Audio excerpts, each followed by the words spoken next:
अस्सलाम वालेकुम students, now we move towards to the exercise 1.2। इसका क्वेश्चन 1 ये है कि from the following matrices identify unit matrices, row matrices, column matrices and null matrices. यानी कि हम लोगों ने इन तमाम मैट्रिसेस में से ये बताना है कि हमारे पास नल मैट्रिक्स कौन सा है, कॉलम मैट्रिक्स कौन सा है, रो मैट्रिक्स कौन सा है, आइडेंटिटी मैट्रिक्स कौन सा है, या यूनिट मैट्रिक्स कौन सा है। Identity and unit matrices are same. So सबसे पहले तो मैं आपको डेफिनेशंस बताकर आ चुका हूँ लेक्चर में, जिसमें मैंने आपको नल मैट्रिक्स की डेफिनेशन बताई है, रो मैट्रिक्स की डेफिनेशन बताई है, कॉलम मैट्रिक्स की डेफिनेशन बताई है। मतलब तमाम टाइप्स ऑफ मैट्रिसेस मैं आपको पढ़ा कर आ चुका हूँ। तो क्योंकि आप लोगों की अंडरस्टैंडिंग थोड़ी बहुत डेवलप हो चुकी होगी, तो अब मैं आपको जो है ये एक्सरसाइज कराता हूँ। तो हम ए की तरफ मूव करते हैं। तो ए को हम देखते हैं, इसके अंदर तमाम एलिमेंट्स हमारे पास ज़ीरो हैं। तो हम लोग ये पढ़ के आए हुए हैं कि जिस मैट्रिक्स के अंदर तमाम एलिमेंट ज़ीरो होते हैं वो हमारे पास नल मैट्रिक्स होता है। क्या होता है? नल मैट्रिक्स होता है। वाइल बी को अगर हम देखें तो बी में सिर्फ एक रो है, तो इसको हम रो मैट्रिक्स कहेंगे। वाइल सी में हमारे पास एक कॉलम है, तो हम इसको कॉलम मैट्रिक्स कहेंगे। डी में हमारे पास हम देख सकते हैं कि डायगनल में, यानी कि डायगनल में हमारे पास 1 1 है, तो हमारे पास ये यूनिट या आइडेंटिटी मैट्रिक्स है। वाइल ई में फिर हमारे पास तमाम एलिमेंट्स ज़ीरो हैं, तो नल मैट्रिक्स है। और एफ़ को अगर हम देखें तो ये भी हमारे पास कॉलम मैट्रिक्स है। मतलब ईजीली हमें ये चीज़ पता लग रहा है। यानी ये बात जहन में रख लें कि 1×3 का जो मैट्रिक्स होता है वो हमारे पास हमेशा रो मैट्रिक्स होता है। 3×1 का जो मैट्रिक्स होता है वो हमेशा हमारे पास कॉलम मैट्रिक्स होता है। ठीक हो गया? अच्छा, अब हम नेक्स्ट मूव करते हैं, जिसमें लिखा है कि from the following matrices identify the square matrix, row matrix, identity matrix, rectangular matrix, column matrix and null matrix. ठीक है, इसमें भी हम लोगों ने आइडेंटिफाई करना है। तो आइडेंटिफाई करने के लिए हम देखते हैं वो क्या है। अगर हम इसको देखें तो इसमें हमारे पास जो रोज़ और कॉलम्स हैं वो इक्वल नहीं है, यानी कि हमारे पास या रोज़ ज़्यादा हैं या फिर कॉलम्स। इसमें अगर हम देखें तो हमारे पास कॉलम्स ज़्यादा हैं, तो ये ऑब्वियसली हमारे पास रेक्टेंगुलर मैट्रिक्स बन रहा है, क्योंकि ये रेक्टेंगल की शेप बना रहा है। इसको अगर हम देखें तो ये हमारे पास कॉलम मैट्रिक्स बन रहा है। ठीक हो गया। अगर इसकी तरफ हम देखें तो हमारे पास रोज़ और कॉलम्स इक्वल हैं, तो ये हमारे पास स्क्वायर मैट्रिक्स बन रहा है। इसको भी अगर हम देखें तो ये भी हमारे पास स्क्वायर मैट्रिक्स या आइडेंटिटी मैट्रिक्स बन रहा है, क्योंकि हमारे पास रोज़ और कॉलम सेम है। पहली तो स्क्वायर मैट्रिक्स की कंडीशन प्रूव हो गई, फिर आइडेंटिटी मैट्रिक्स में जो हमारे पास डायगोनल में 1 होना चाहिए, तो ये आइडेंटिटी मैट्रिक्स भी जो है वो अप्रूव होता है। वाइल अगर इसकी तरफ हम देखें तो हमारे पास इसमें हमारे पास रोज़ ज़्यादा हैं, जिसकी वजह से हम कह सकते हैं कि this is the rectangular matrix. इसको अगर हम देखें तो मैं आपको पहले बता के आया हूँ कि 1×3 का मैट्रिक्स हमारे पास हमेशा हमारे पास रो मैट्रिक्स होता है, तो ये हमारे पास रो मैट्रिक्स हुआ। इसके अंदर हमारे पास 1 कॉलम है, तो ये कॉलम मैट्रिक्स हुआ। या इसको हम रेक्टेंगुलर मैट्रिक्स भी कह सकते हैं, क्योंकि ये शेप कुछ इस तरह की बना रहे हैं। इधर भी आप देख सकते हैं।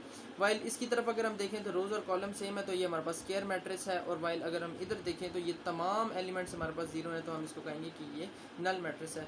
ये इतना ईजी इतना डिफ़िकल्ट काम नहीं है। आप इजीली इसको जो है वो पता कर सकते हैं। अगर आपने शुरू से मेरे लेक्चर को देखा है तो आप इजीली बता सकते हैं कि नल मैट्रिक्स कौन सा है, स्क्वायर मैट्रिक्स कौन सा है, मतलब तमाम टाइप्स के बारे में। अच्छा, now we move towards to the next question. From the following matrices identify the diagonal, scalar, unit और आइडेंटिटी मैट्रिक्स। इसमें भी हम लोगों ने आइडेंटिफाई करना है। अगर ए को हम देखें तो ए के अंदर हमारे पास 1 नहीं है, 4 है। ये मैं आप लोगों को पहले बताकर आ चुका हूँ कि स्केलर मल्टीपल हो, अगर जो आइडेंटिटी मैट्रिक्स है वो अगर किसी स्केलर का मल्टीपल हो तो वो हमारे पास स्केलर मैट्रिक्स बन जाता है। किस तरीके से? कुछ इस तरीके से बन जाता है कि लेट सपोज हमारे पास मैट्रिक्स ए है, लेट सपोज 1 0 0 1, जिसे हम आइडेंटिटी मैट्रिक्स कहते हैं। जब हम ए को 4 से मल्टीप्लाई करेंगे लाइक दिस,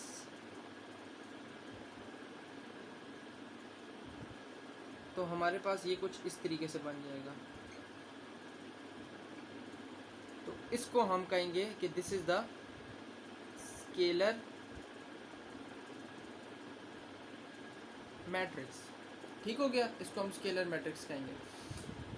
अच्छा, अब हम नेक्स्ट को देखते हैं, लाइक इसको देखते हैं। तो बी को देखते हैं, तो इसमें हमारे पास सेम नहीं है नंबर डायगोनल में, तो ना ये हमारे पास स्केलर हुआ, वन भी नहीं है, ना ये हमारे पास आइडेंटिटी हुआ, तो डिफरेंट एलिमेंट्स है तो हम इसको डायगोनल कहेंगे। Basically identity and scalar are the types of diagonal matrix. ठीक हो गया, डायगोनल मैट्रिक्स की जिसे कह सकते हैं टाइप्स हैं। और अगर हम इसको देखें, डी को देखें, तो ये भी हमारे पास डायगोनल है क्योंकि हमारे पास इसमें एलिमेंट सेम नहीं है, वन वन भी नहीं है, तो ये हमारे पास डायगोनल है।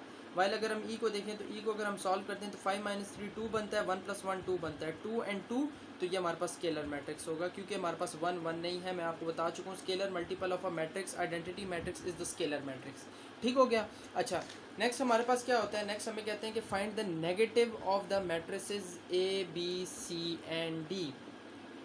नेगेटिव का क्या मतलब है, मैं आप लोगों को पीछे पढ़ा कर आया हूँ कि नेगेटिव मैट्रिसेस क्या होते हैं। नेगेटिव मैट्रिसेस का मतलब है आपने नेगेटिव साइन को तमाम मैट्रिसेस के अंदर मल्टीप्लाई कर देना है।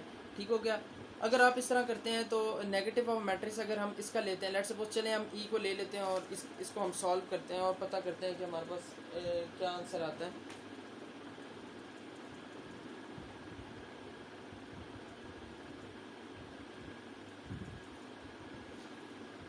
Let we have a matrix E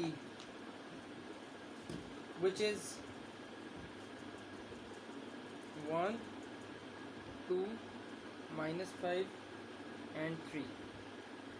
तो अगर हम इसका नेगेटिव लेते हैं इस तरीके से, यानी -1 को हम मल्टीप्लाई कर देते हैं विद तमाम एलिमेंट्स, तो ये हमारे पास बन जाएगा -1 -2 +5 and -3।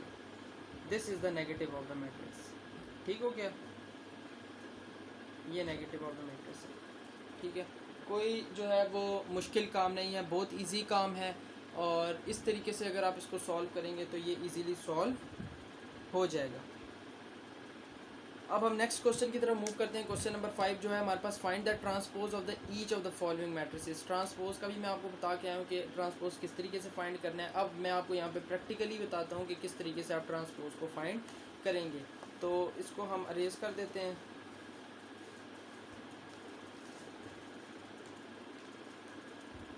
This is exercise 1.2 9th class chapter 1। so let's suppose we have a matrix। Question number 5 है, पार्ट सी ले लेते हैं, जिसमें हमारे पास मैट्रिक्स है 1 2 3 2 -1 0। अगर हम इसका ट्रांसपोज ले लें, ट्रांसपोज मीन इस तरीके से, इसको ट्रांसपोज कहेंगे, तो हमारे पास ट्रांसपोज क्या होगा। ट्रांसपोज में मैंने आपको बताया था कि रोज़ कॉलम और कॉलम रोज़ बन जाती हैं। इसका क्या मतलब है, इसका मतलब ये है कि ये रो होगी, इसको हम इस तरीके से, ये जो रो होगी इसको हम इस तरीके से कॉलम बना लेंगे, फिर ये जो 2 -1 3 and 0, this is the transpose of a matrix C. ठीक है, एक एक स्टेप का सवाल है, इजी सवाल है। अभी आपको मतलब थोड़ा समझने की ज़रूरत है कि मैट्रिक्स से हम किस तरीके से डील करते हैं। बेसिकली सेम वही केसेस हैं, बस थोड़ा सा डिफरेंट सिनेरियो आ जाता है इसके अंदर। बाकी सेम वही चीज़ें हैं जो जिस तरह आप नंबर सिस्टम से डील करते हैं, सेम वही केस है इसमें भी। अब अगर एफ़ को ले लें तो एफ़ का बन जाएगा 1 2 and 3 4, मतलब रोज़ कॉलम एंड कॉलम रोज़ बन जाएंगे, बस इतनी सी बात है। अच्छा, फिर बताते हैं कि verify that if A is equal to 1 2 0 1, B is equal to 1 2 1 0, then verify that A transpose का transpose is equal to A. अब ये हम सवाल करते हैं, ये भी बहुत इजी सवाल है। सवाल इस तरीके से है, क्वेश्चन नंबर 6 हो गया हमारे पास, और सवाल हम ले लेते हैं, लेट्स सपोज ए ही ले लेते हैं। ए इज़ इक्वल टू 1 0 2 1, और हमने प्रूफ क्या करना है कि ए ट्रांसपोज का transpose is equal to A. Transpose लेने का मैंने आपको पहले आपने कुछ भी नहीं करना, आपने डायरेक्ट, ये राइट हैंड साइड है, ये हमारे पास लेफ्ट हैंड साइड है, तो आपने लिखना है सॉल्विंग लेफ्ट हैंड साइड। अच्छा, अब हम लोग ट्रांसपोज लेते हैं ए का। लेट सपोज 1021 का ट्रांसपोज विच बिकम्स 1201, ये हमारे पास क्या आ गया, ए का ट्रांसपोज आ गया। क्या आ गया हमारे पास, ए का ट्रांसपोज आ गया। ये देख लें आप, ये हमारे पास ए का ट्रांसपोज आ गया।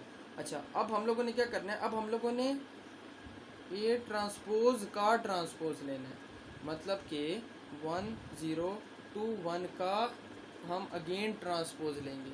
अगर हम ट्रांसपोज लेते हैं तो वो हमारे पास फिर बन जाएगा 1021, तो ये ए ट्रांसपोज का ट्रांसपोज ये बन गया हमारे पास। तो आप देख सकते हैं कि ए क्या था, A is equal to 1021 and A transpose का ट्रांसपोज इज इक्वल टू 1021। तो hence left hand side is equal to right hand side, which obviously proves that कि ए ट्रांसपोज का transpose is equal to A. ठीक हो गया। तो आज की जो हमारी एक्सरसाइज थी, एक्सरसाइज 1.2, वो हमारे पास कंप्लीट हो गई।